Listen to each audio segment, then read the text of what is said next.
lights are out and you stumble in the dark. You kept pushing on, but then you went too far.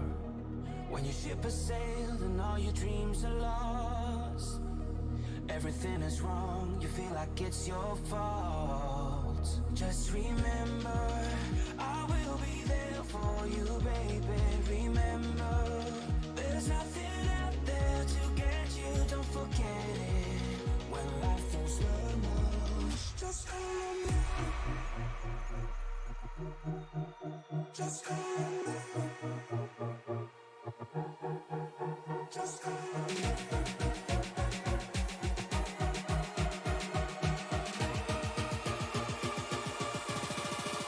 Just call me.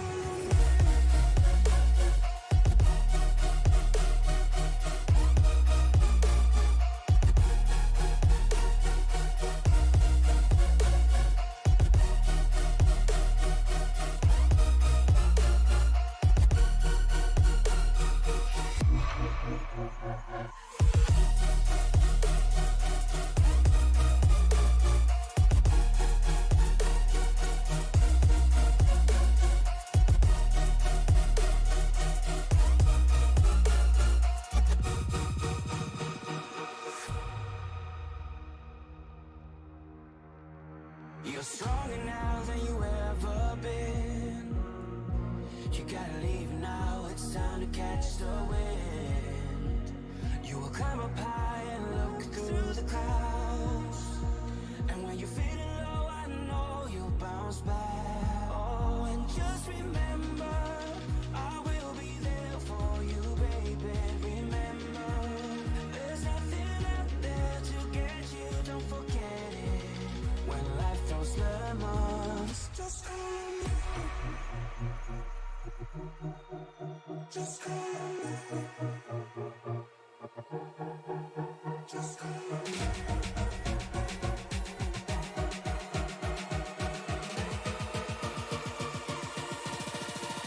Just call me.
From Texas Motor Speedway, the Racers Elite Nextgen Cup Series is ready to go out here and duel it out in the West, right here in Fort Worth, Texas. Good evening, everyone, and welcome to Fort Worth, Texas, right here in the shadow of Big D and everything that the Dallas Metroplex has to offer.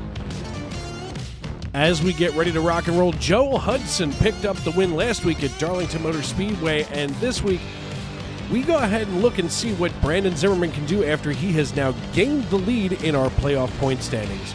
I'm Dave Regal alongside my partner in crime, Mr. Alan Bergen, right here in the Tony Trapasso Memorial Broadcast booth, and we'd like to thank you for making us a part of your evening because we'll be with you every step of the way, from the green flag to the checkered flag, right here on Sim Racing Media. Alan, as always, when I get to slide in next to you here in the booth, I get my heart pumping just a little bit more because I know we're about to have 105 laps of fun.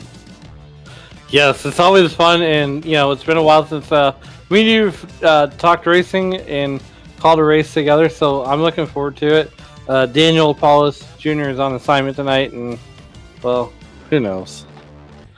Look, without Daniel Paulus Jr., that just takes one Pennsylvanian out of the booth, but there's one that you can't get rid of. I'm like herpes. I keep coming back. As Mike Montesi out here on the racetrack, he's got the qualifying set to beat Matt Schlosser has the qualifying set to beat right now, but Mike Montesi in the 17 is out here. Andrew Teft in the 98 as well.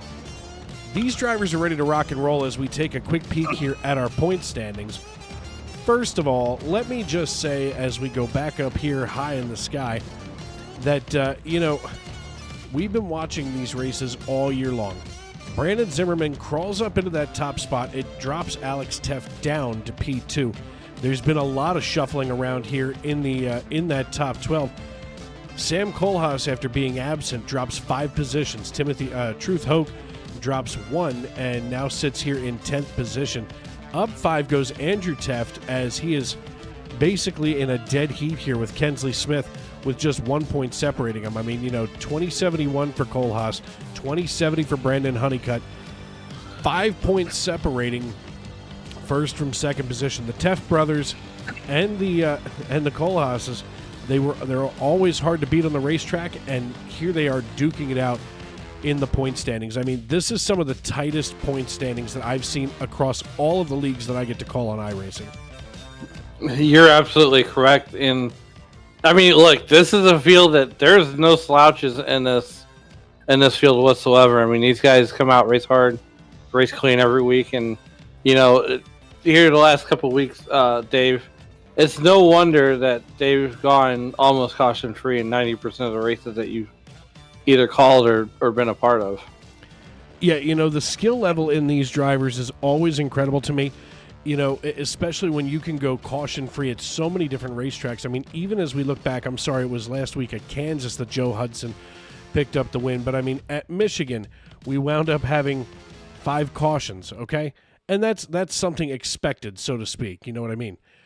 But then we only have 4 cautions at Darlington, 2 at Dover, of course, none at Watkins Glen, and just 5 cautions at Talladega Superspeedway. I mean, that's, to be fair, almost unheard of if you think about it in our sport. I mean, and that's just since April, and here we are, with just a couple of weeks left in the season. Here we are at Texas Motor Speedway tonight as we take a quick peek at our upcoming schedule. Just 2 weeks left after tonight, and that's Iowa and New Atlanta.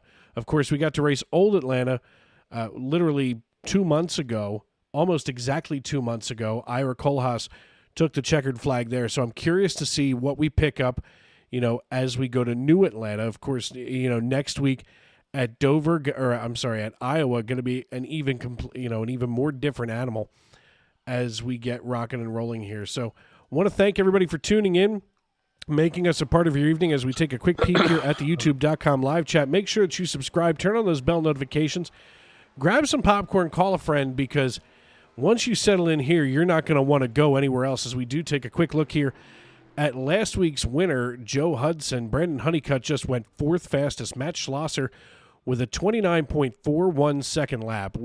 I was expecting to see race trim somewhere in and around the high 29s, the 29.7, 8, or 9. But to see qualifying times at 29.4 is just this side of wowzer. Yeah, and the other thing too, Dave, that I want to point out, it's worth mentioning also, is the fact that, and this actually happened to me on Sunday, if you get behind in this league, it is extremely difficult to get caught back up. Yeah, I mean, we run so many green flag laps that what winds up happening, whoa, hey, Joe, listen, we got to stay this way on the racetrack. That's not the way to do it. Oh, God, oh, God, oh. Now, as long as he doesn't cross the start-finish line, he'll still get 2 laps. Oh, no, they're gonna penalize him that 1 lap. That's a shame. But Alex Teft here, he comes out now.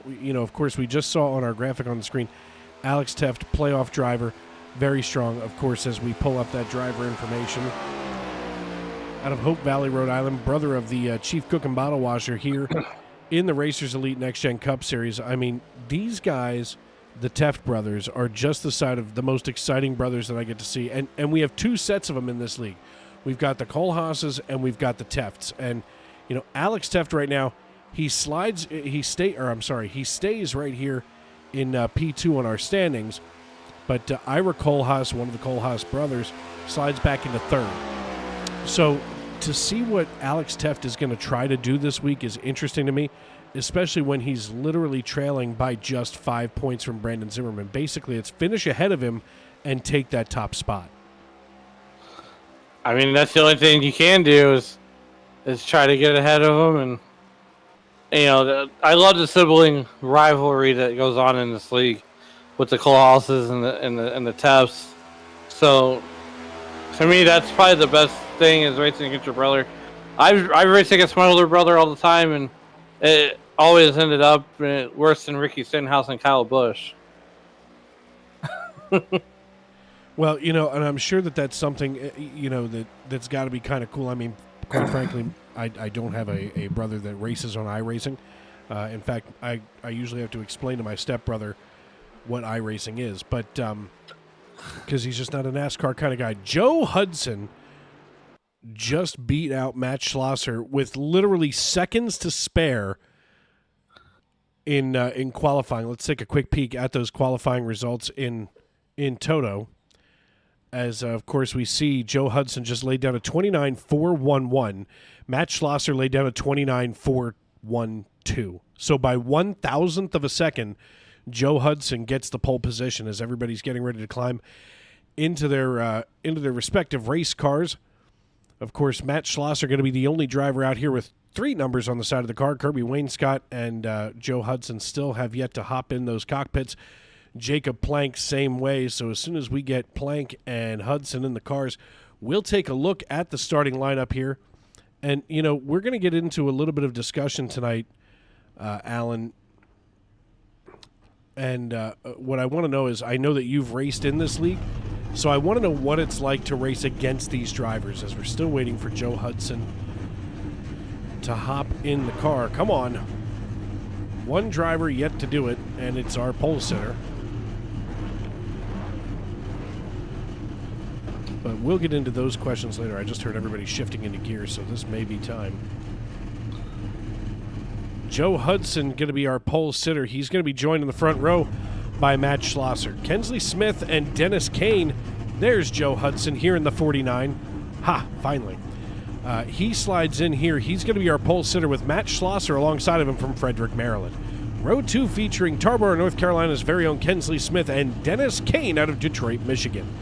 Brandon Honeycutt and Ira Kohlhaas are going to hold things down in row number 3, while Kirby Wainscott and Shannon Wood are going to be featured in row number 4. Row 5 and rounding out your starting top 10, Mike Montesi and Truth Hoke from Hickory, North Carolina, while Marshall Harris and Stoney Benfield, the faster pastor, are going to be in row number 6. Row 7 features Jason Bottoms and Brandon Zimmerman, while Curtis Ecker and Alan Wild sit in row number 8.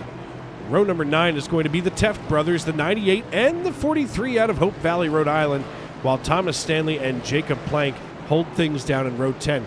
Starting shotgun on the field is going to be Barry Stevens in the 80 machine and Statesville, North Carolina's very own Brian Wertman.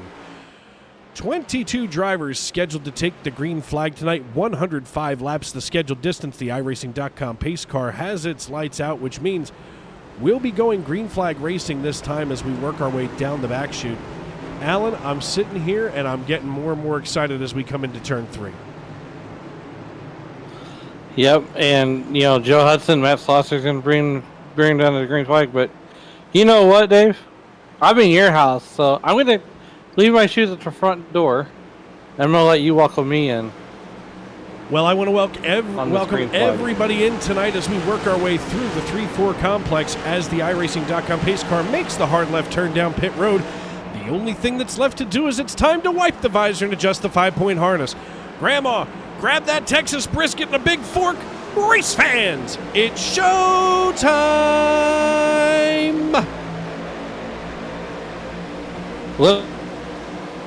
Literal chills as Joe Hudson takes the field down at the turn 1.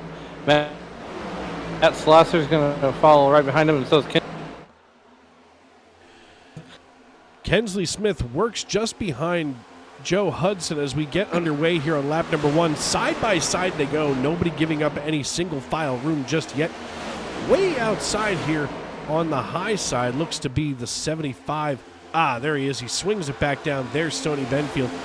And just behind him in the 65 is Brandon Zimmerman. We see swinging. Wow, I don't know what Jason Bottoms is doing up here, but he is in a zip code of his own, Alan. Yeah, the zip code of his own. These guys are in too wide, just getting after it here on lap 2.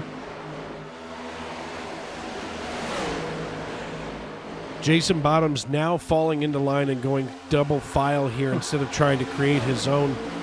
As side by side, wow, Kensley Smith just gets a run on Joe Hudson. We're going to ride along with Kensley Smith as we take a look here. I didn't want the tower, I wanted this right here. As Kensley Smith is looking for a way to get around Joe Hudson. Kensley Smith just set the fast time at 29.76, while Hudson ran an even 30 seconds. So whatever Kensley Smith has under the hood, he just blew the doors off of Joe Hudson time-wise, as now he beats Joe Hudson coming into turn 1, and we have a new race leader, and his name is Kensley Smith in the 15.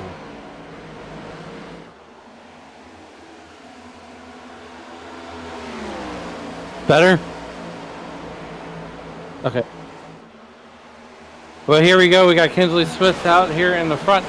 Joe Hudson in second position. Schlosser all the way back there in third position. Here comes the 17 car. And that 17 car is Mike Mondesi. Three wide just in front of him. They settled that one out. In the fourth position. 3 wide just in front of him. Mike Montesi in the 17 looking from behind as he can see, wow, the 21 of Marshall Harris just sets fast time at 29.64. I think I underestimated the speed that these drivers were going to have. You have to remember that with the sun down, that brings the track temperature down to 75 degrees. There's a ton of grip in this asphalt right now. There is almost no slipping and sliding, which is something we usually do see here, as now Matt Schlosser goes fast time. It's almost like this is a qualifying competition, as Schlosser just ran a lap that was 0.3 of a second better than Kensley Smith last time by. Yeah, and these guys are gonna be qualifying for a while until the tires start to fall off, and the tires will fall off here, as Andrew Tuff just set the fastest lap of the race so far. You can tell that there's a little bit of a draft factor here. As you know, we see Andrew Teft. He's leaving just enough room between himself and Thomas Stanley in the 62. Now Stanley goes high. That leaves Curtis Ecker in the 19 Coca-Cola machine just ahead of Andrew Teft as they come across the line. Now Dennis Kane sets fast time. The speeds haven't slowed down whatsoever. Let's take a look here at the dashboard. 170 miles an hour through the turn here and onto the back chute. Let's watch Dennis Kane's speed as he comes through here. 180 miles an hour going into turn number 3. We're going to see some of that expand just a little here, as he is just behind Matt Schlosser in the 400. And finally, we don't have anybody break the time record. And no one's going to break the time record.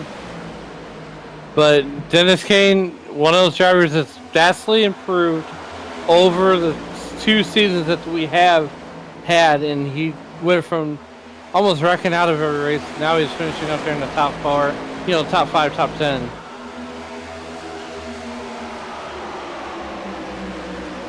Yeah, as we work lap number 10 here, Dennis Kane looks to the inside now of the 400. That's Matt Schlosser. As we get that dashboard info out of the way, we see Schlosser in the 400. Whoa, loose as a goose goes Kane. It's almost like he knew we were about to move the camera away from him, but this time he decides to keep it steady as we move up here to Kensley Smith, your race leader. He's had control since lap number 2. Alan, you've driven with these guys. What's it like to be out here in the early stage of a race? Well, you're either going to be as fast as these guys, or in my case, you're going to be a rolling roadblock. I mean, and I was the latter. I get it, buddy. I watched you out here, and believe me, I was pulling for you, but it's like pulling for a racehorse that's about to be taken out to pasture. Just watching you limp across the line every now and then got a little scary. Oh, look, there's my boy. Oh, there he goes. If you were a racehorse, we'd have taken you out back and shot you. Side by side goes Kensley Smith and Joe Hudson as we look from above. They are absolutely door handle to door handle coming through 3 and 4 back onto the front stretch. A little bobble out of the 49. But Kensley Smith holds his own here on the low side. They are still dead even going into turn 1. Kensley Smith going to retain the lead for the time being. A little connection issue there for the 21 of Marshall Harris. But we can't help but look from this angle as they are absolutely throwing haymakers at one another. And here comes Kensley Smith finding an extra gear in the 15 to get a run over Joe Hudson. He doesn't want another non-playoff driver winner. We've had 2 of those in a row since the playoffs started, and I think Kensley Smith has had enough. Kensley Smith has had enough. And he's usually dominant, in these races. But don't discount Joe Hudson. I've only raced with him a handful of times so far. And he's got that. He's new to the series, but next year he's going to do some great things. Look, I see a lot of drivers, especially the faster pastor, Stoney Benfield, who's currently running in 7th position. I see a lot of new drivers in this league that have come to us, just over the last couple of weeks since the playoffs began. And I mean, watching them slide in here and do what they do best is something, is a thing of beauty. As right now, Matt Schlosser works the low side of Marshall Harris in the 21. As apparently, they want to decide that they want to battle this out early. And I'll tell you what, with this kind of grip in the racetrack, if this racetrack was 110 degrees, I'd be nervous. But right now, Dennis Kane riding behind Matt Schlosser. He was just all over the rear bumper of the 400. And now Schlosser riding around just kind of biding his time as he gets another run here on Schlosser into 3. He's got a great entry. He's got to figure out how to roll the middle so he can get an even better exit. As he doesn't use all of that racetrack, if he would have drifted out to the wall, he might have had enough momentum to swing himself high and wide to get underneath the 400. Boy, you're not wrong there. Here comes Dennis Kane. He's going to try it again. And that's the thing is, you can use the term arrow loose. He might try to get Matt Schlosser arrow loose and get by him that way. But there's more than one way to skin a cat, if you get what I'm saying. Yeah, I get what you're saying, that you like to skin cats. I think we need to go see a psychiatrist afterward. I mean, that's what we do here in St. Louis. We skin cats and drink Budweiser. Skin cats and drink terrible beer. I get it. Dennis Kane and Matt Schlosser still side by side here going down the back chute. Now Kane slides in behind Schlosser. He tries to catch a little bit of air off of that spoiler as we work lap number 18 of 105. We should start to see pit cycles somewhere in and around lap number 30. I would venture to guess. There's going to be a couple of drivers that try to turn this into a 2-stop race or 2.5-stop race, maybe a splash of fuel depending on tire wear, which we are going to see tire wear tonight, but I don't think near the kind that we're used to seeing here, as now Schlosser gets a run on the 21 of Marshall Harris. Further back in the field, Stoney Benfield and Brandon Zimmerman going at it. Stoney Benfield taking the high side. There's all kinds of speed locked up there. You just have to grab the keys and put it in the lock. And as Stoney Benfield turns the key, he's not able to get that thing open, as Brandon Zimmerman's still going to retain 8th position over Stoney Benfield, the faster pastor out of Albemarle, North Carolina. Of course, Stoney Benfield, one of the featured drivers in Tuesday Night NASCAR Truck Series action right here on Sim Racing Media. Whoa. If you like hanging out with me tonight, you'll like hanging out with me on Tuesday nights in the SNN Truck Series. Quite frankly, I love it. Don't forget about Sunday. Sunday is a special treat this week. 7:30 p.m. Eastern Standard Time, the SNN Cup Series is going green flag racing for a full-length Coca-Cola 600. You'll hear the golden tones of my voice alongside of my partner in crime, my brother from another mother, Mr. Matt Metler. And, of course, our very dear friend and, quite frankly, sometimes the butt of all of our jokes, Mr. Alan Bergen, who sits alongside of me tonight. And Alan, I feel like we're going to wind up having to, whoa, nearly making contact, goes the 65 and the 75 as they come through 1 and 2. They shoot down the backstretch and 3 wide as Ira Kohlhaas gets in here. Whoa my, we're having some fun now as Kohlhaas just served lunch to Benfield and Zimmerman. He's going to bring along the 33 of Alan Wild. This is all of a sudden a very tight battle. All what seems to be for about 8th position. Whoa, making contact, shoving Benfield up the racetrack and puts Benfield into 10th. Now Benfield, as he's trying to corral that 75, goes 3 wide. He lets Alan Wild go by and Jacob Plank in the 35. He's now going to work over top of Jacob Plank for 11th position. But anyway, Alan Bergen, I'm afraid that if you're sitting alongside Metler and I, we're going to wind up needing to send you a box of Depends in case you lose control of yourself. Well, hey, you know what? I feel like if we all grew up together, I'd be the one that you'd send down the stairs in a box or roll down the hill and absolutely. Take out the guts of a dryer and send me down the hill in the guts of a dryer. When we get to Miami in October, if you see me there with a big cardboard box, run. You're going in it, sir. We would have gotten into a lot of trouble growing up if I would have knew you back then. Yeah, well, only one of us can take the ride, and unfortunately that'd be me. As Mike Montesi runs 3rd position right now, literally just 1.98 seconds too even now between Kensley Smith, who is just off on his own. I mean, let's look at this guy. Look behind him here, Kensley Smith. I mean, basically, he's up here kind of bored. Oh, my Adios. God, and he's even saving fuel. He's looking for this day to go green for a long time. Let's go ahead right here. Watch this. Now, folks, watch those RPMs. He's going to clutch, maybe not through 3 and 4, but I just caught him doing it in 1 and 2. He rolls out of the quad oval right here. Let's see if he does it again. Yep. He is clutching 1 and 2. Well, folks, all of a sudden, Kensley Smith just tilted his hand and showed us exactly what he's made of here. He is about to save a crazy amount of fuel. And as we get closer to the end of the fuel run, we're going to suddenly see he gets to stay out probably a good 4, 5, 6 laps over top of everybody else if he's been doing that this entire race. And he might as well be wearing a hairnet now to serve lunch to the rest of this field. Joe Hudson under attack from Ira Kohlhaas in the 29. As Kohlhaas looks to try to get around Hudson, there's already basically an even number of drivers here in the top 10. Playoff to non-playoff, 5 playoff drivers, 5 non-playoff drivers in the top 10 right now. So, it's not like last week where there were only a couple of playoff drivers in the top 10 for most of the race. This week, we tilt the scale the other direction. It's not a bad thing.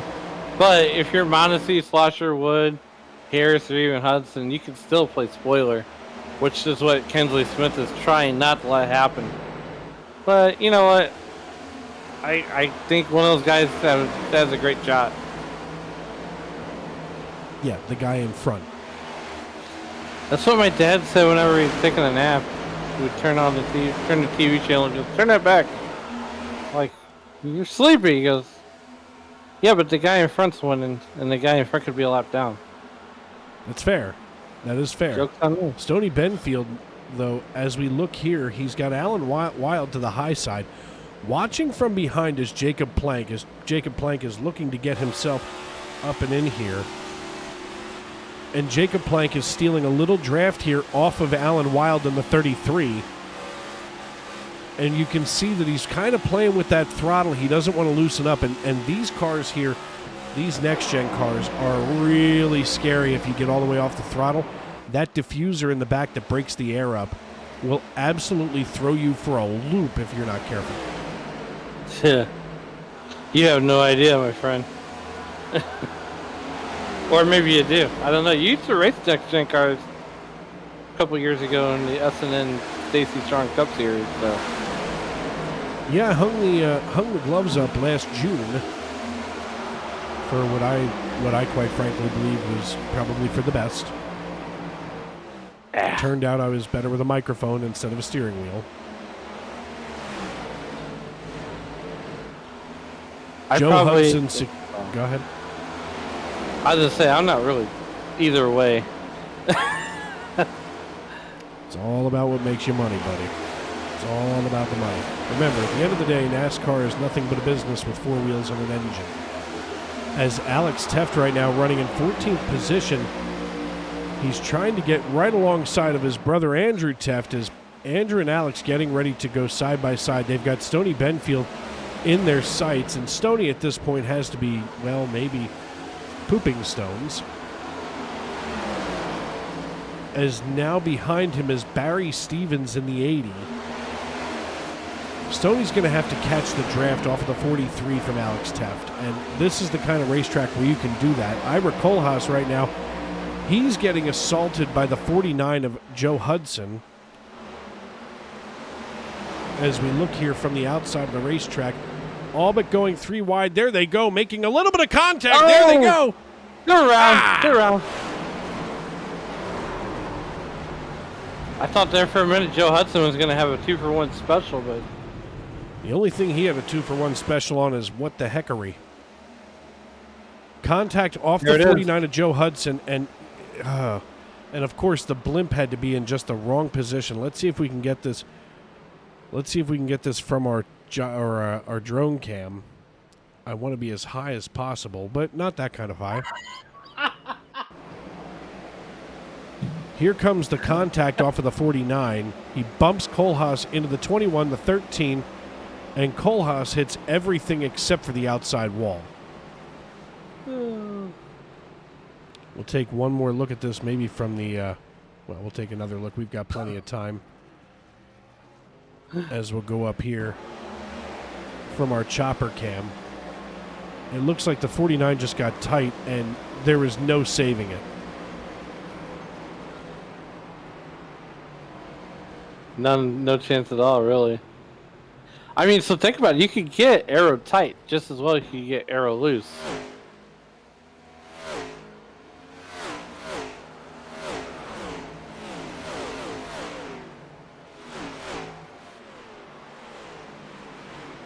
Yeah, that's no way to be. That's for sure. As we're going to get ready for wholesale pit stops, literally all 22 drivers coming in for service. As we take a look here, Joe Hudson, he drops the right side. I'm sure we're going to see him get a little something early here. Oh, Kensley Smith beating Hudson off of pit road. It's going to be Kensley Smith. Wow.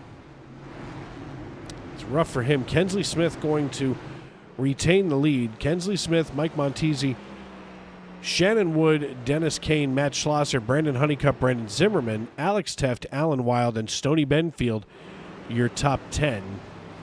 Unfortunately, Joe Hudson going to be spending some extra time down on pit road.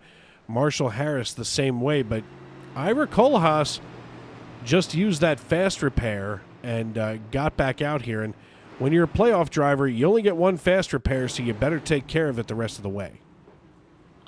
Yeah, that's kind of like your money in the bank that will ensure you that you don't stay on pit road for any length of time.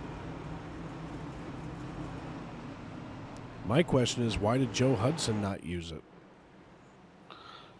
So he might be saving it. He might have optional repair. So, I mean, he's banking on that they have more than one caution, and he'll come out and beat the pace car out one to go, and he'll just continually work on it. It's like 3 minutes, so save it for something significant. Well, these drivers threw 37 laps. I mean, we were right there at the end of that pit cycle. So, we had to assume that we were going to see something, green flag pit stops beginning. And it just makes sense for everybody to come in at the same time. There's no reason to try to, stick it out, especially when you look at the whole field and everybody's doing it. You don't want to be in a marching band and look around and think that everybody else is out of step, because chances are it's you. It usually was me. Of course you played marching band. And what did you play? The trombone. I was a low brass. Hey, I was a band geek, so we did jazz band, marching band, and concert band, and Well, pep that band. makes So. two of us. Actually, Sunday, I'll be just a short drive away from the home of famous trombonist Tommy Dorsey, Shenandoah, Pennsylvania, one of Francis Albert Sinatra's earliest band leaders back in the day. As Kensley Smith leads us back toward the green flag, Mike Montesi going to have control of the field. We're going to ride along with Montesi. As Kensley Smith going to hit the Geico restart zone, we go back underway. Montesi, running through the gears, cannot run fast enough to catch up to Kensley Smith and Shannon Wood, who's now Shannon. Thinks he's going to hold the low side here. He's going to try to slingshot. And we go under caution almost immediately. Just kidding, Told kids. You.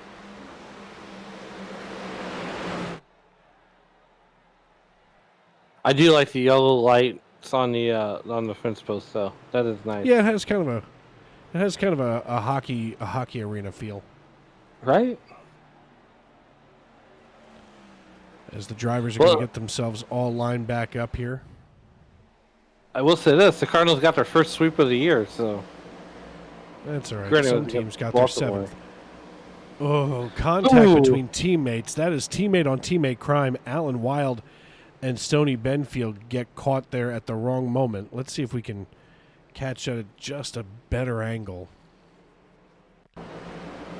We see Alan Wild getting around Teft in the 13, and they all but go 4 wide and off. We might be able to get this better from Stoney Benfield's nose.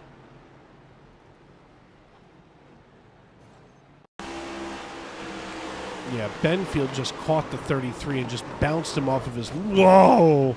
Oh! Oh, that would be the cold tire bug. Does anybody know a good chiropractor? Because he's going to need one.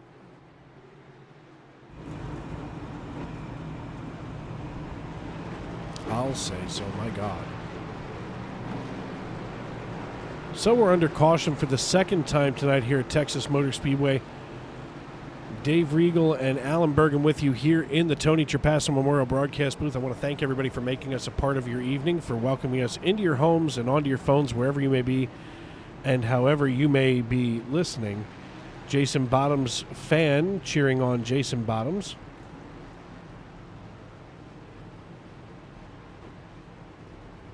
I got a fan that sits right next to me. Do you? Plugged into the wall? Hey, only way to be. Okay, well, look, I'm sure you're that guy. You're the guy that's got the air conditioner on and the fan running. Ding, ding, ding, ding, ding. Yeah, you can hang meat in your bedroom.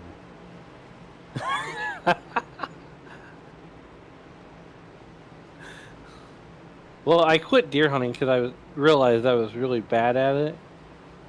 So I stopped deer hunting for that reason. What are you good at then? You can't kill stuff.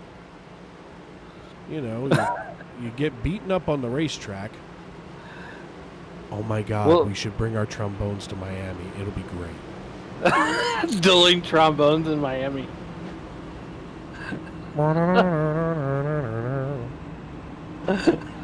I'm all about it. Wouldn't even be my trombone's first time on an airplane. You have to check those things, don't you? I mean, Yeah, pal, look, that's a little big to be a friggin' carry-on.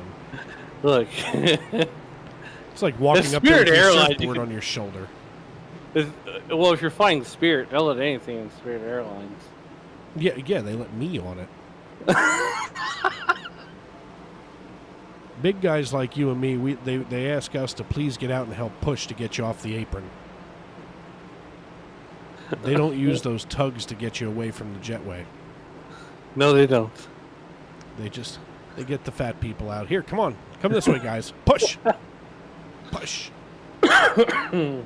When we go back green flag racing, it's going to be Kensley Smith, Shannon Wood, Mike Montesi, Matt Schlosser, Dennis Kane, Brandon Honeycutt, Brandon Zimmerman, Alex Teft, Jacob Plank, and Barry Stevens. Looks like Stoney Benfield came down. He got himself that fast repair, so all of a sudden the NC811.org Ford Mustang is all nice and shiny again. Teammate Alan Wild, same way in the chosen number 33 Ford Mustang.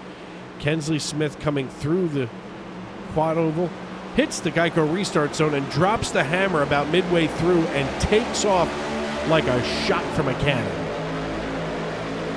Kensley Smith doing Kensley Smith things as he takes it off into turn number 1, and he waves bye-bye to the field coming out of turn 2. He really does. I mean, he didn't waste any time. He didn't try to play with anybody. Nobody wants to... Whoa! Mike Montesi gets a run again at the rear. I might have spoken too soon. He caught just enough draft to suck up right to the rear bumper of the 15, and we go dueling for the lead in Texas. Yeah, Kensley Smith can't dominate the... Whoa, a little bit of side draft there. Side draft. At least they're not side drafting on the street course, okay? Listen, if you're going to do it, this is the place to do it. I'm telling you that right now. I'm watching these guys go at it. They are fender to fender coming into 3 and 4. The 17 has to find some kind of an edge. The unfortunate thing is you've got to be able to back off enough to try to use that draft to your advantage and get a slingshot action going. But right now, they're door handle to door handle coming through the quad oval into turn 1. Kensley Smith gets the run. The 17 wants to be up in that middle groove. The 17 needs to be able to draft up there on the high side of the 15. And they are going at it like a couple of kids in the backseat of the station wagon. Where's the cops at? At the hot dog stand. Here comes Matt Schlosser, and I feel like if he could get sucked up there to Kensley Smith or Mike Montesi, he could really help one of those two drivers out. But who's going to be his best friend today? Schlosser has to decide who he's going to hitch his wagon to. Right now, he's hooked onto the rear end of Mike Montesi. The thing is, he's got to be able to assume where Montesi's going to go. Schlosser here, as we look from the blimp cam, he's got to figure out if he wants to goose it just a little and suck himself up to the rear of the 17. He's losing distance fast. And that opens the door for the 65 of Brandon Zimmerman to get in here and dance up here. Give it the old Texas two-step as he gets around Matt Schlosser. 29.36, the new fast time from Jason Bottoms, as he currently runs in 7th and now 6th position as he just blew the doors off of Alex Teft. The 5 of Jason Bottoms running high on the racetrack, so he's got all kinds of speed as Kensley Smith now begins to make a little bit of gain here between himself and Montesi. The 4, meanwhile, of Dennis Kane, making it exciting as we're starting to approach the halfway point of this race, and you didn't even notice it. I did. I've been watching this battle right here, and the other thing I want to point out too is I think the camera is trying to tell me a hint with Brandon Zimmerman's car because it's Planet Fitness and it's kind of big. That's the no judgment zone, buddy. There's something about going to a gym that has Bagel Thursdays. Oh, contact between the 5 and the deuce. Shannon Wood taking one on the left rear quarter right there at the tail light. Thank God that's not a real tail light. There'd be debris all over the field. Well, here comes Alex Teft on the 43 inside. I was going to say, now the 43 of Alex Teft works the inside of Jason Bottoms as we come out of turn 4 back into the quad oval.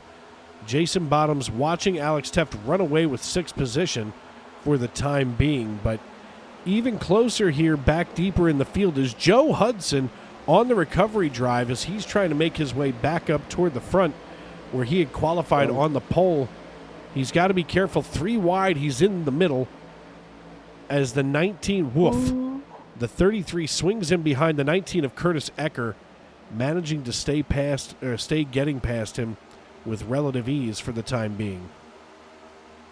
Yeah, if you're Joe Hudson, you don't want to make any crazy moves, especially if you still got some optional damage and you're hoping for a caution.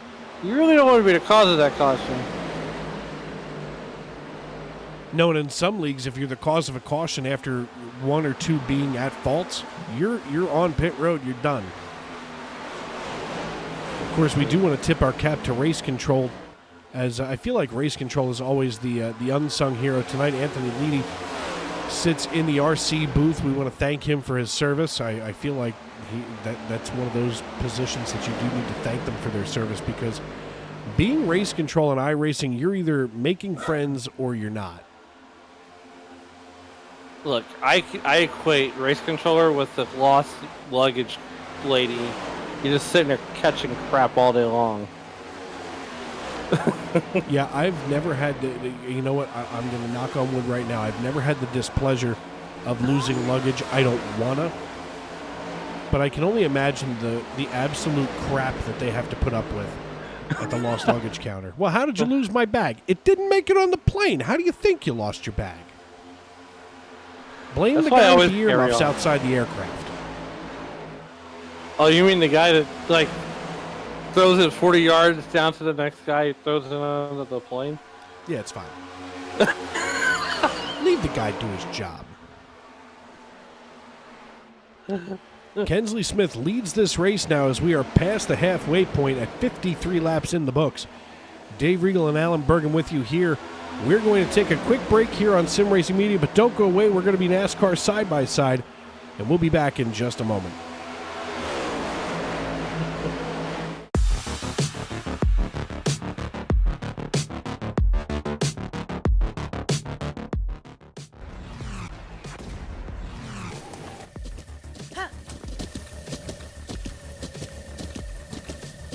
With the Butt Kicker Gamer 2, what you see and what you hear is what you feel.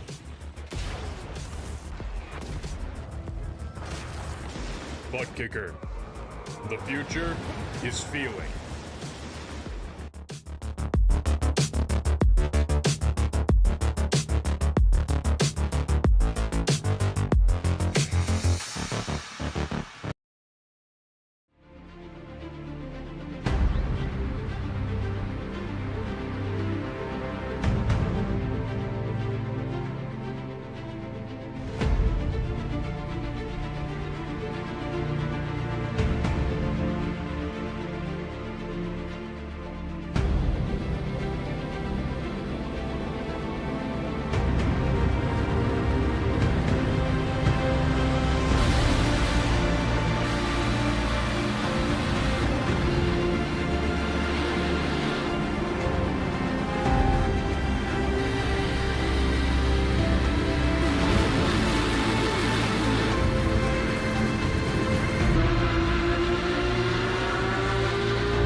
Basket can't defend. He's got the outside line for the second part, and he can't hold on. Going the long way around. We're going to be 3 wide for the lead as they all come to the line. Who is going to take it in the end? And here comes Lockwood. He's going to make the move to the outside. Quinn tries to force it off a little bit, but there he goes.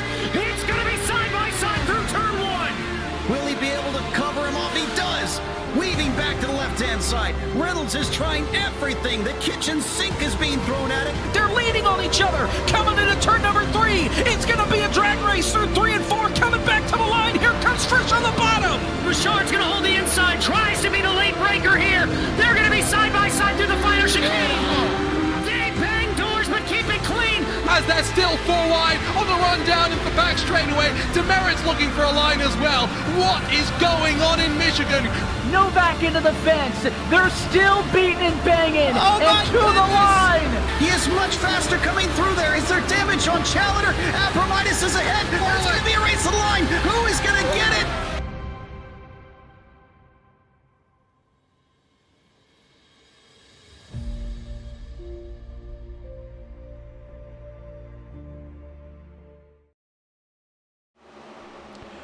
Welcome back to Texas Motor Speedway, where Kensley Smith is setting the pace here in the Racers Elite Nextgen Cup Series as we work lap number 60 of 105. 45 to go right now From Fort Worth, Texas, Dave Regal and Alan Bergen with you here in the Tony Trapasso Memorial Broadcast booth. We want to thank everybody for tuning in this evening, for welcoming us into your homes and onto your phones, wherever you may be and however you may be listening.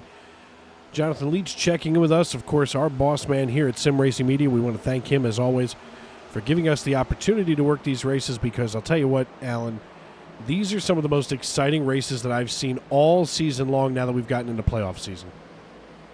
Yeah, and then that's when the intensity level gets turned up to 11. So as we're watching Brandon Zimmerman battle with Alex Tefter and Dennis Kane, and that's a three-car battle there for essentially a top 5 spot as they come down through the quad oval there. And Brandon Zimmerman's going to put a little bit of space between him and Alex. Yeah, Brandon Zimmerman trying to put a little gap here between himself and Alex Teft, about a quarter of a second, now 0.3, as Jason Bottoms, wow, in the middle of a mess here. Making contact with the 80.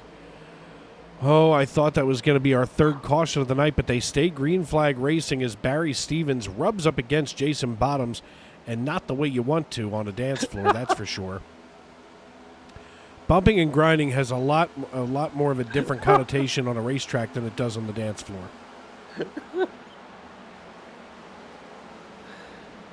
We're not even to the Sunday yet, and this is how my weekend's going to start.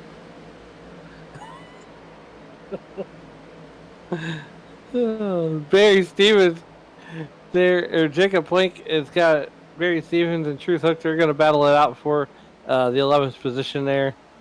Actually, a top 10 spot if you really want to get real about it.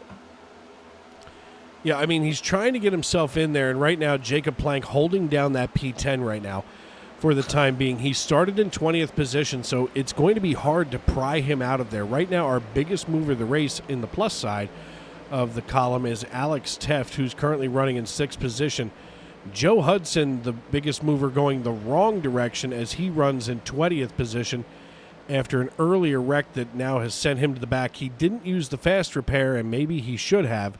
As we're about 30 laps into this set of tires now for these drivers, we're going to start looking to see whether or not we go green flag pit stops here, and it's going to be a matter of who blinks first. We see it all the time. We talk about it continually, and this is going to be the point where somebody's got to give. Kensley Smith working lap number 65. He's been out here now. Earlier we caught him getting off the throttle and clutching through 1 and 2. Let's see if he does it again.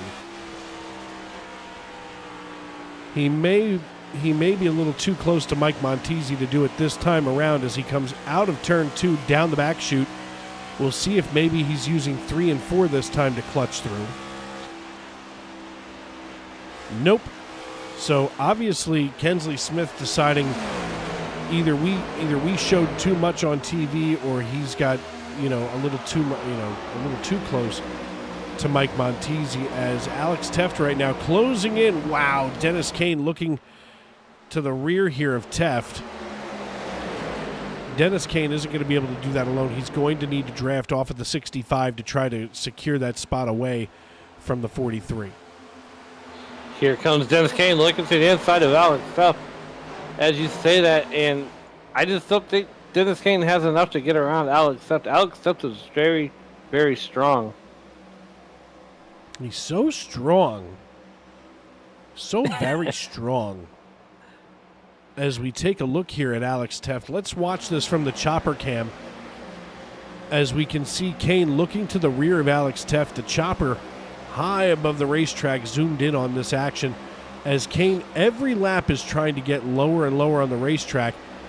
He gets a good run here on the 43. He swings it out. If he can go wide enough, he can entice the 43 to come with him. He doesn't, and the 43 lets him hang out to dry, and now that's going to trap him on the high side, and the 43 is going to get the run into 1 and 2.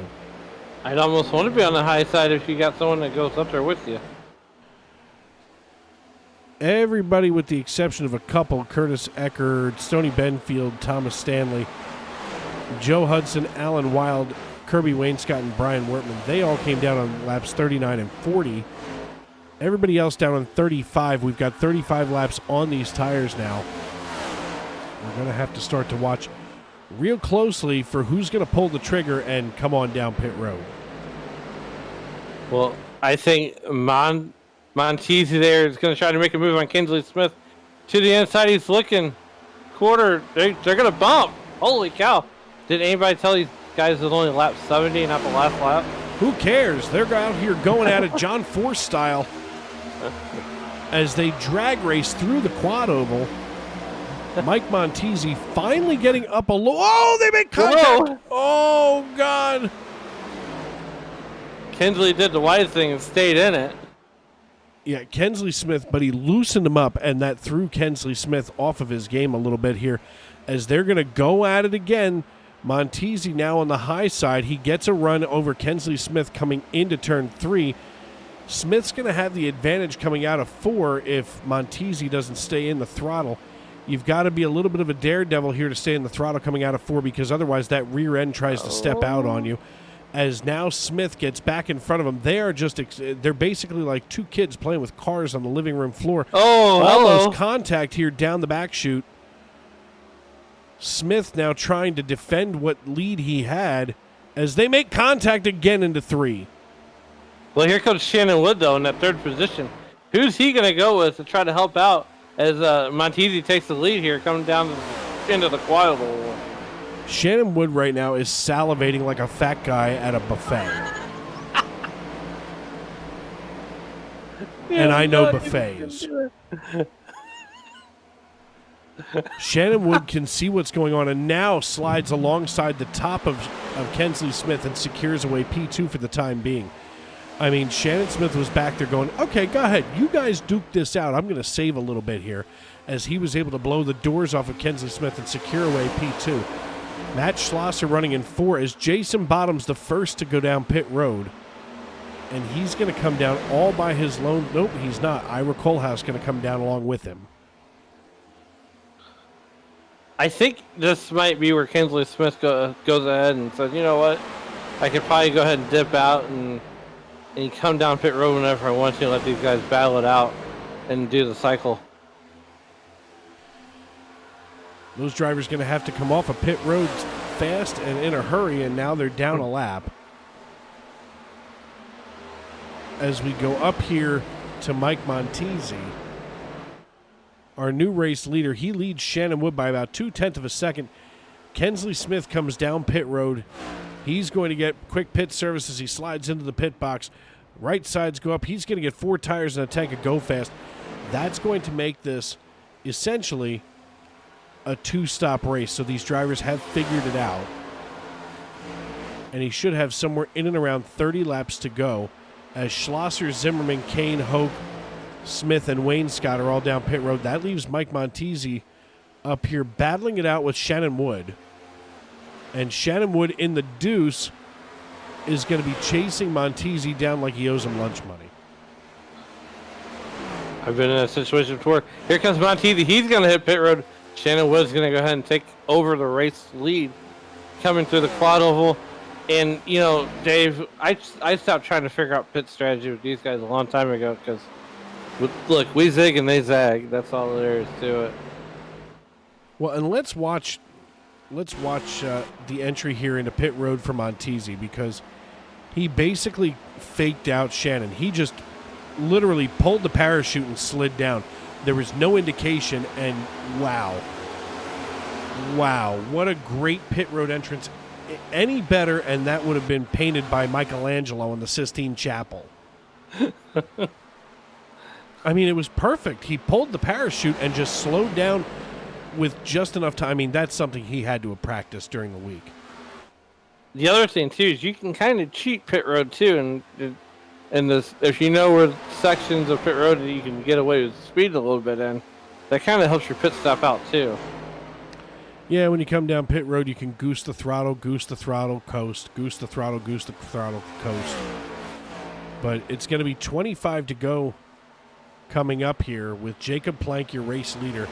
It's Jacob Plank, Alex Teft, Curtis Ecker, Marshall Harris, Joe Hudson, and Thomas Stanley. They all have yet to come down pit road as Andrew Teft pulls to a restful stop here and the right sides pop up on the 98 McDonald's machine. Jacob Plank, though, still our race leader. He swings out wide, so he doesn't indicate that he'll be coming down pit road anytime soon. Alex Teft just pulls the emergency chute. He flies down there. Curtis Ecker now cycles into P2 in the number 19 Coca-Cola Chevrolet Camaro. I love that Coca-Cola on. Look, I stopped drinking soda a long time ago. I really do. Where's the Jack Daniels car? That's a good question. There should be one. There should be one. That's a great question. But you know what? Gold Peak is made by the Coca-Cola company, so I can get behind that. I don't like mass-produced iced teas. I know that sounds really bougie. I just don't. I like the tea that I make too, though. No, back when I drank pre-made iced tea, it was Clover Farms Icy Tea. That was our local dairy. Whoa! Here comes Jacob Plank down pit road. Does he get it slowed down far enough? Good Lord. I have not seen any tire lockups coming down pit road, so that's a good thing. That means these guys have really practiced their pit stops. He just landed that thing like Jonathan Leach in an aircraft. Nice and easy.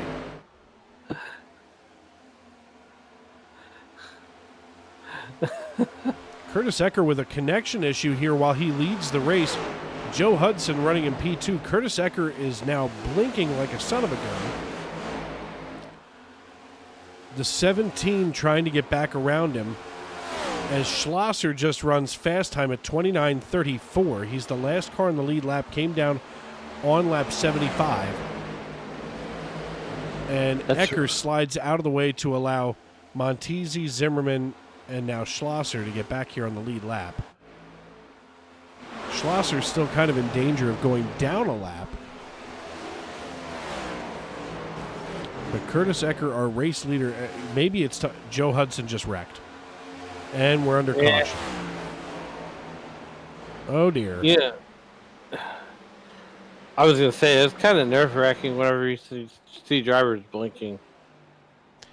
Yeah, when you're behind a driver and they're blinking real bad like that, I don't want to say it makes it impossible, but it certainly, is disconcerting for the driver behind because you're trying to assume where that driver in front of you is, and sometimes they ain't where they is.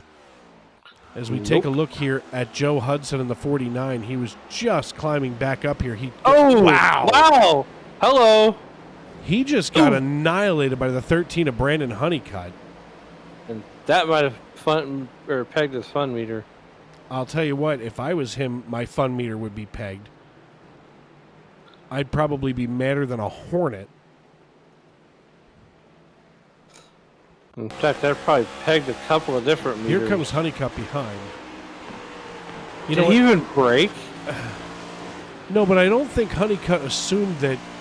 I don't think Honeycutt assumed that Hudson was going to come down like that. Fair. Let's just. Yeah. I don't think so. In fact, let's see if we can look at this from Hudson's perspective. As he has got to be frustrated. I don't think we can there's enough see Hudson here. I think, well, maybe Honeycutt thought that there was something there that there wasn't. And unfortunately had Dennis Kane just behind him.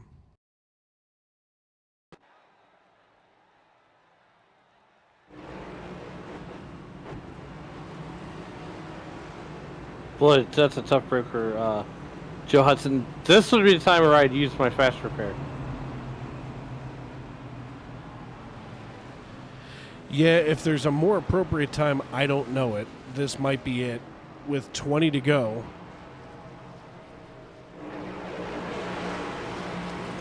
Right now, Curtis Ecker sits atop the pile. He came down on 84. That's interesting.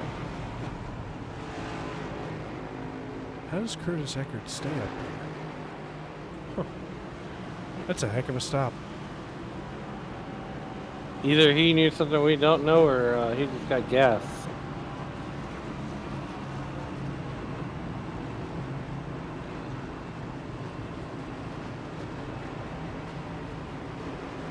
We're going to watch the Curtis Ecker pit stop here as he comes down pit road.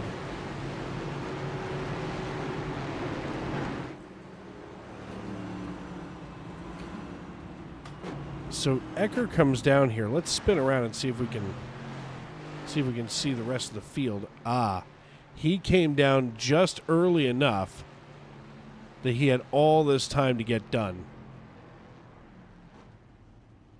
Well, that'll do it every time for you.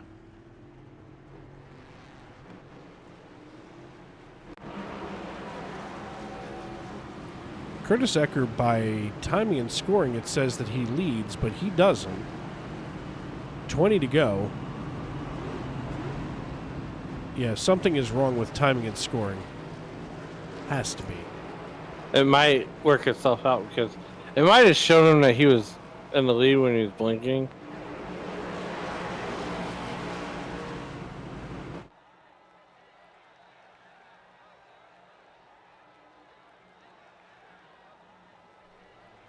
I hope Race Control can see the timing and scoring error right now,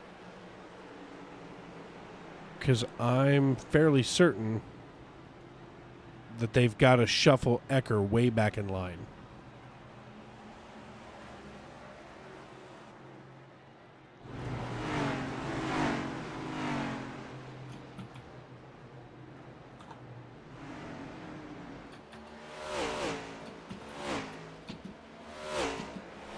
Wave arounds coming aplenty as they've got to get everything shuffled back in order. So we may still see Curtis Ecker shuffled back to the lead. Yes. This is a strange one. All of those drivers in front of him get their lap back.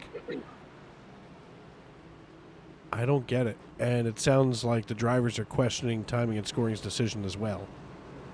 I have just shot timing or the RC a message real quick to kind of peel back the curtain a little bit.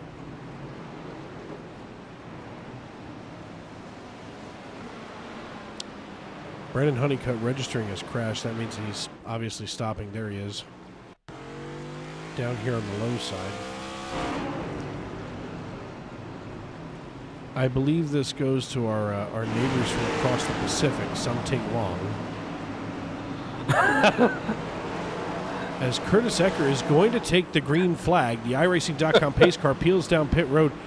Ecker hits the restart zone and doesn't get going. Schlosser in the 400 bumps him from behind. That could cause an accidental black flag. Well, and that's the thing too, Dave, is whenever the guy in front doesn't take off, it really bottlenecks the whole inside line. So it's like, do you take the black or do you take the driver out?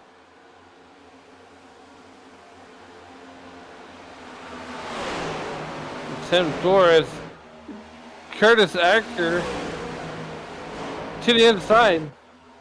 I want to take a look at this restart once more here with 17 laps to go under green.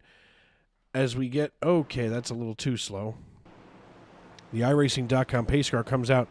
Here's Curtis Ecker, and as Ecker hits the restart zone, he doesn't get going. He comes out of the restart zone, but now the 21 is shooting past him, which may cause the 21, if not the 17 as well, to get a black flag. We may have to get a decision from Race Control as we go under caution. Can you find out from Race Control if that's the case? As it looks like Alan Wild crashed here.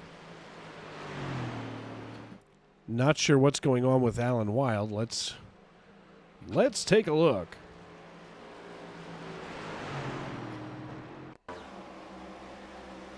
Here's Alan Wild in the 33 right in the middle of your screen. Oh, the 21 out of, hopefully not out of frustration. Let's see if we can get that from the 21's perspective. That's Marshall Harris. The hood belongs down on the car, not up in the air. Excellent analysis. Here's Hey, the 21 running just alongside of Joe Hudson in the 49. He bumps into the 49, spins helplessly, and the 33 had no place to go. Ouch.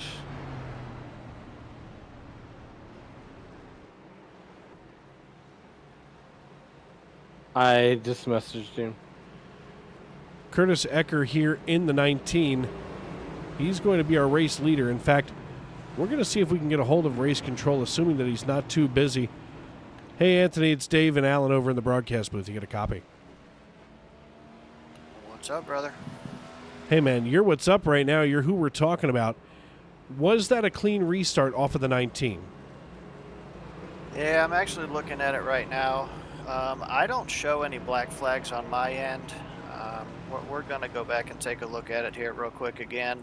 There was a little bit of confusion back there about the gentleman being involved in an incident and still getting the wave around. So I was talking to the admins about that, and then a few things happened simultaneously. So I'm going to look at it right now.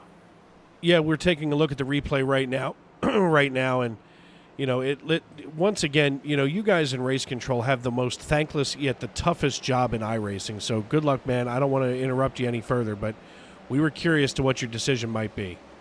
Yeah, I'm looking at it again right now. It's a tough call, man. I hate being in this situation, especially when somebody else has got your attention somewhere else. It looks like he actually went after the restart zone to begin with. Fair enough. And then to be completely honest, from the in-car camera, it looks like he just didn't go. Well, I think, you know, I don't know.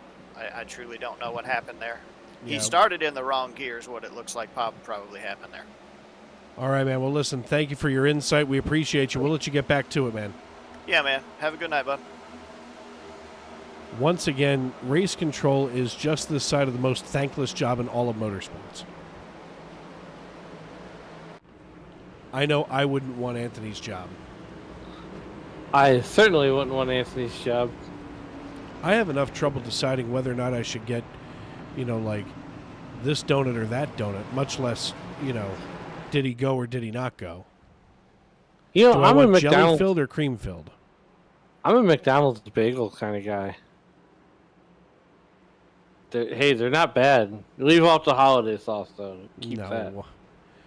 Do you want the jelly filled or the cream filled donut? That's always the tough one for me. You know, Dunkin' Donuts used to make a peanut butter and jelly donut. It was peanut butter icing over top of a jelly filled donut. Oh my God, it was delicious. And you know, and I hate that they put the jelly filled donut in a powdered donut, only because then I get powder on my shirt. I don't want the powder on my shirt. I just want the jelly. Just give me the jelly. Really what I need is like a good Krispy Kreme donut with the glaze on the top, the jelly on the inside, and a nice cup of coffee to go along with it. Would it surprise you if I told you I used to work there back in the day? No, it doesn't surprise me at all. You know, I feel like at one time you were the president of the FDA, and I don't mean the Food and Drug Administration. I mean the future diabetics of America.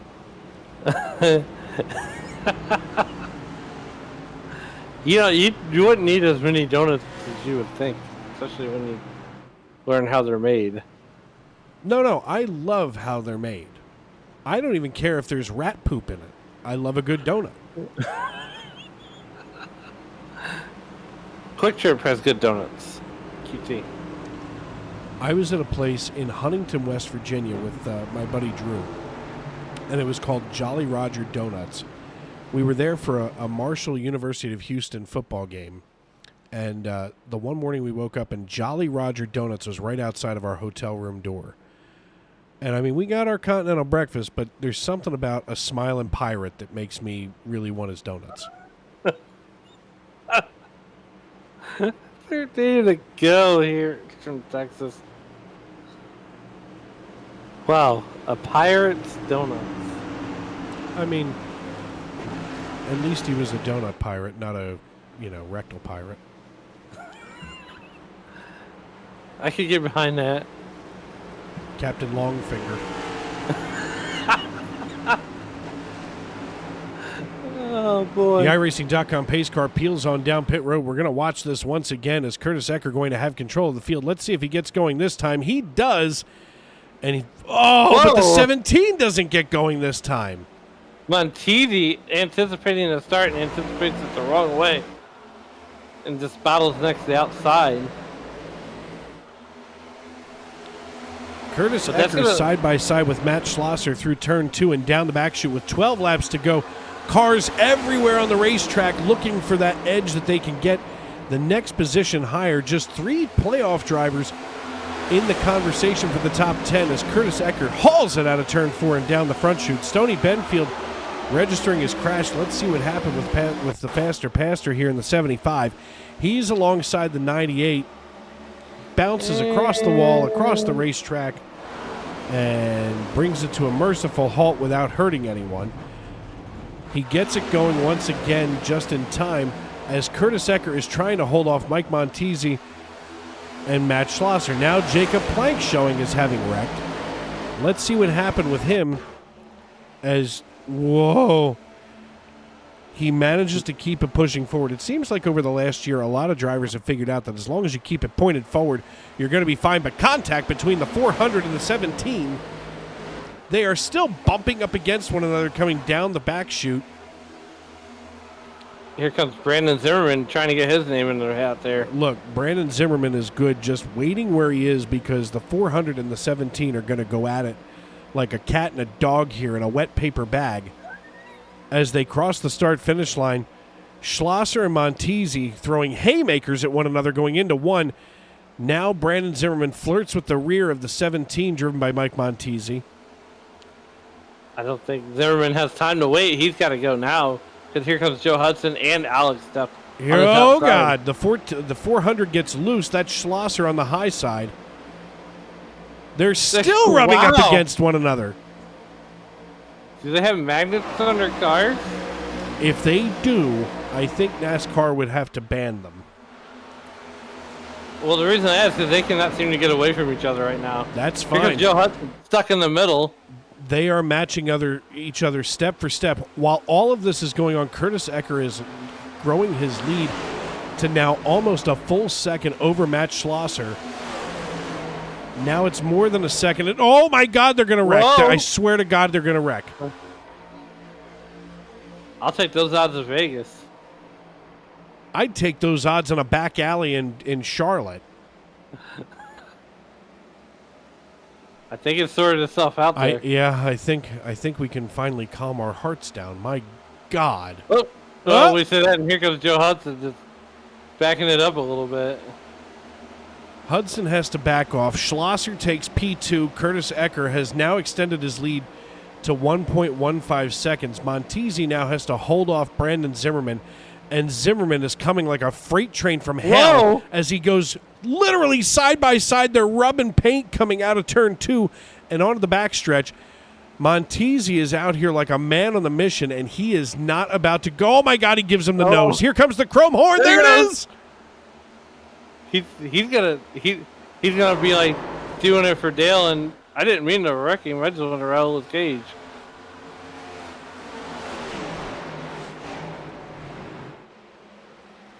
Womp womp womp. Oh my God.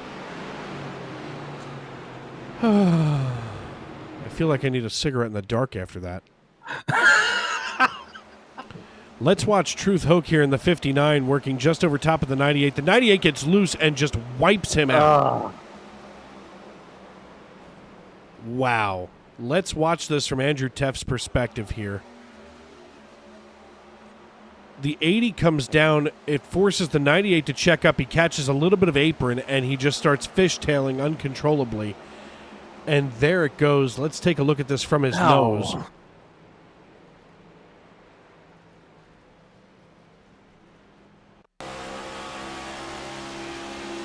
Here comes the wiggle. Here comes the wobble. Ugh. The right place and definitely the wrong time. Oh my. I just realized I was holding my breath just watching the replay.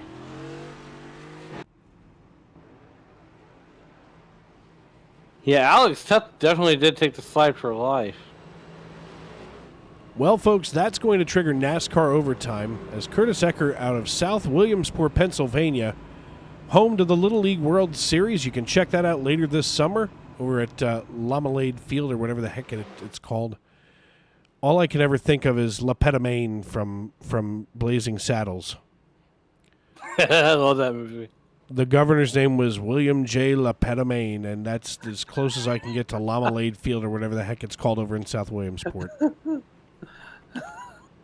I don't know how to explain it. It's just a mnemonic device that I use. That's awesome. I'm glad I'm not the only one in America that's ever seen that movie. No, it was pretty popular. Well, they wouldn't make it they wouldn't make it today. No. That movie would be about 30 seconds long, the opening credits and the ending credit. Oh, boy. Curtis Ecker going to have control of the field in NASCAR overtime. As what that's going to do, folks, I was just making sure that the pace car lights were going to stay on. That will trigger it. So this will be 2 laps to go when we come back. What will happen is the green flag will fly and we will race around back for the white flag. If the caution should come out between the green flag and the white flag, we will rack them, stack them, and do it all over again. If we make it to the white flag without the caution flag flying, we will race back to checkers and the next flag will finish the race, whether that flag is yellow or checkered. So basically, all of this is in Curtis Ecker's hands. He's got Matt Schlosser. That's going to be on his high side. Brandon Zimmerman, Shannon Wood, Alex Teft, Brandon Honeycutt, Kirby Wainscott, Kensley Smith, Marshall Harris, and Joe Hudson, your top 10. What Curtis Ecker has to understand is that Brandon Zimmerman has the Planet Fitness number 65 Ford Mustang lined up just behind him when they go double file. They're going to go Noah's Ark style. Once we come across the start-finish line this time, the iRacing.com pace car lights will go out. And, Brandon Zimmerman is a hungry shark. Let's not forget, as we pull up the standings one more time, that Brandon Zimmerman is the highest-ranked playoff driver. You can see that highlighted in that bluish-purple color here. So it's Zimmerman, Teft, Honeycutt, and Smith in the top 10. And Brandon Zimmerman desperately wants to try to make up some ground here in the point standings as we take a quick peek at those. Brandon Zimmerman in the 65, he leads the points, but by just 5. And he would really, really like to make that a little bit bigger. I mean, sure, if you can, but here's the thing, though. One false move here, and it's game over, man. Well, Brandon Zimmerman, your highest-ranked playoff driver. He's got Alex Teft in the 43, 5 points behind him, and Teft would really like to finish in front of Zimmerman just to get those 5 points. So, a lot has to happen for Teft to be able to crawl up there, and this is Brandon Zimmerman's race to lose, at least in the point standings, tonight here at Texas. About to slug it out 2 laps. The iRacing.com pace car makes the hard left turn down pit road. It's going to be 2 to go when the green flag flies. Curtis Ecker takes the green flag, and we're back underway. Here comes Brandon Zimmerman to the inside of Matt Schlosser. He's thought about making his own little lane there. Brandon Zimmerman's looking for a place. Schlosser slides back just in front of Teft. Teft needs to get up there to finish ahead of Zimmerman. Now Curtis Ecker moves to the high side in front of Schlosser. He's going to use the entire racetrack here. Here we go. That's going to sling a lot of speed there as Brandon Zimmerman now makes the run.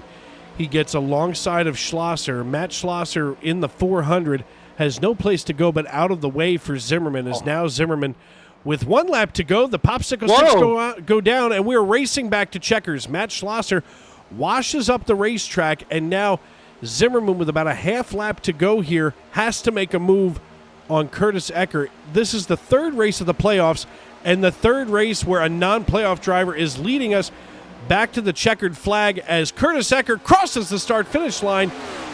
3 races, 3 non-playoff drivers bring home the checkered flag. Curtis Ecker in the number 19 Coca-Cola machine brings home the checkered flag ahead of Brandon Zimmerman and Matt Schlosser. Alex Teft, Brandon Honeycutt, Shannon Wood, Kensley Smith, Kirby Wainscott, Jason Bottoms, and Marshall Harris round out your top 10 here at Texas Motor Speedway.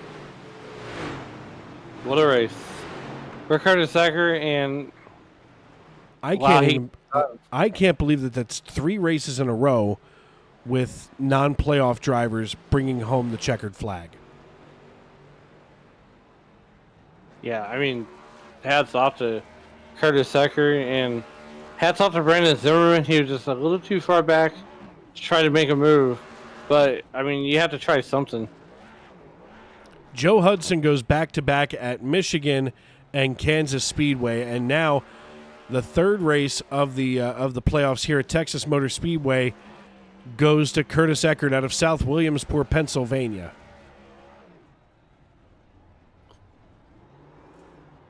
Well, I will say this, though. Montesi wins the race to the beer stand tonight.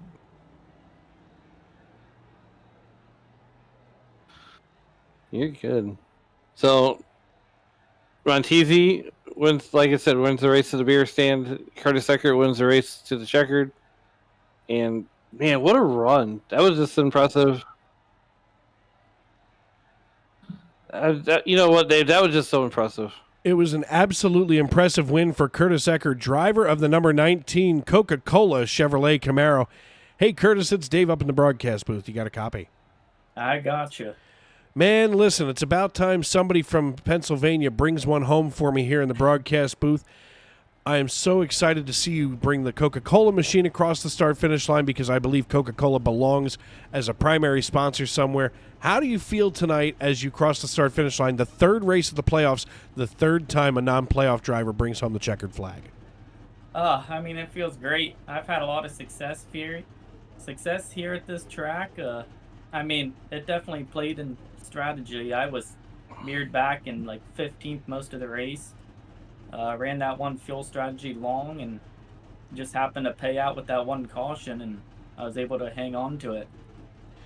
Yeah, I mean, here's the thing. I saw you come down pit road, and I started scratching my head. I thought, how on earth did you retain the lead? But, you just timed that pit stop perfectly to be able to come out the leader, and you had to hold off some of the most incredible drivers I've seen on the service. Brandon Zimmerman, Alex Teft, and Brandon Honeycutt. 3, playoff drivers. Matt Schlosser in the 400 was hot on your heels. Do you feel like you were driving more through the rearview mirror or through the windshield? Oh, I was definitely doing both, but I know I was definitely looking in the mirror when they were side by side. I was trying to just kind of go to either lane, just try and hold them even with the draft, because I knew they would be hard to hold off once they got single file.